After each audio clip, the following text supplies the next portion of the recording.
Monday, everyone. At dahil po Lunes, meron din tayong On the Red Carpet today on Kababayan LA, brought to us by Pacific Rim. They had a lot of stories, including something about legacy. The all-Filipino, all-male harmony group is actually coming up or releasing a brand new music video, and we have details for you this afternoon on the show as well. And normally, tuwing Lunes ng hapon po, inumpisa natin ang ating programa with some news, mga balita mula sa balita.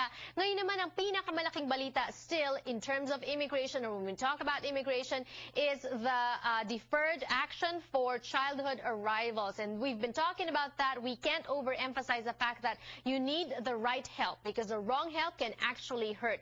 And right about now, we have the right help who will be explaining things to us today on the show. Attorney Nancy Miller, a partner at Reeves & Associates. And she is here to talk to us about more guidelines. There are so many guidelines, and I'm finding out that they're doing it, they're making the guidelines as we go. They are. They're releasing the guidelines as we go because they're determining what they are as we go. Is it good or bad? Well, I guess that depends on what the guidelines are.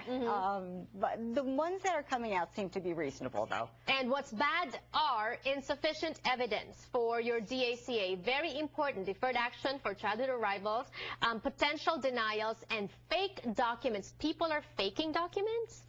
Sometimes people are tempted to produce documents or unofficial documents because they know that they have to meet a burden, they know that they have to prove something, they don't have the documents.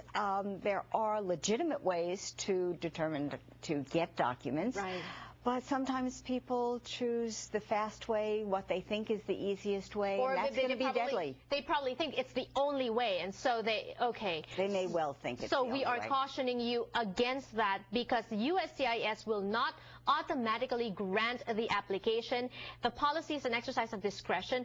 Who decides? Is there a panel that reviews all the applications, or is it just, you know, there's going to be an individual officer who decides each and every application. Once they decide that there is not enough documentation, they'll issue a request for further evidence, and you'll have 30 days, basically, plus mailing, to provide that information. 30 days is not a lot of time. You are really better off getting your documents together before you file and handling all the problems that may come up before you file. If they decide that they might want to deny something, it will be reviewed by a supervisor, and that's particularly true if specific types of facts are not proven, if there's a potential for criminal history, which is going to be taken very seriously. And then if there's also an issue of discretion. And because there is an issue of discretion, there is a possibility that your entire application may be rejected. Can you talk to us about that? At that point, when it's rejected, what is the relief available to those people? If it's rejected because you don't have sufficient documentation or you didn't meet a burden, you can refile it. Of course, you're going to lose a lot of time if you do that. If it is rejected because, or made denied because they think that there is a, again, there's criminal history, or they think that you have a problematic past and that they don't think that you are worthy of an exercise of discretion, again, you can refile, but at that point, whoever is reviewing it already has it in their head that you're not eligible and that they don't want to exercise favorable discretion for you, and nobody's going to get rid of that. And remember, this is a new policy. It's never been done before, so we don't have a history to review on, you know, how they would act. And they themselves, I think, if they're making these things as we go, that means they already have set things also that they're making up as we go, correct? Well, we have some past actions that we do understand. We do know how they treat discretion. We do know that they want someone who's got a positive past, that if you have something negative in your past, it has to be properly explained. It has to be put in perspective. It has to show that you've moved on from there. And again, I can't stress the fraud aspect enough, because what they are saying is not just that you'll be denied, but those are the types of situations where they'll turn you over to ICE.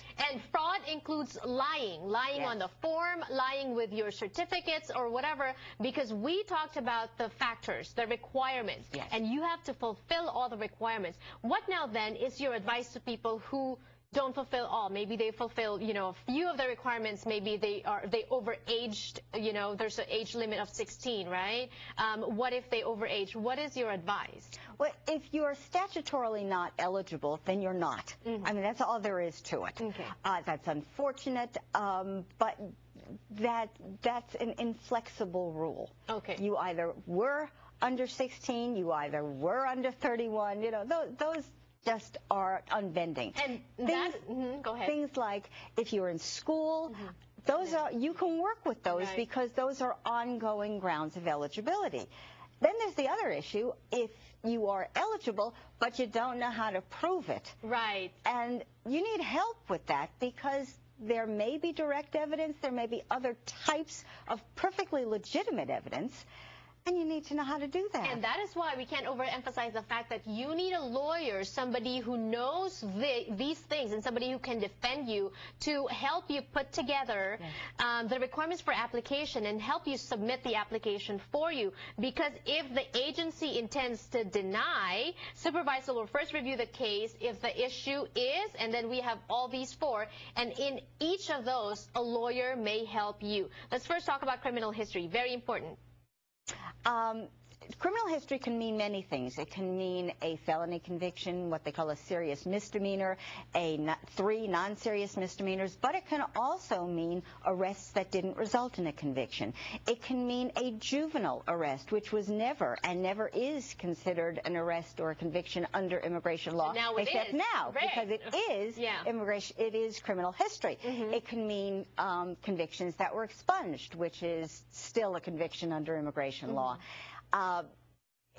So many things to consider, Yes. So many things to consider. Again, you need the proper help for this. You need a lawyer. This may be your one last chance and one and only chance to be able to stay here and work here after having lived here for so long. That's the number to call on the screen if you want to get more information from Reeves & Associates, Attorney Nancy Miller, partner of Reeves & Associates. Thank you so much. Thank you for explaining those things to us. More power to you. Thank you. Entertainment news when we return. Don't go away.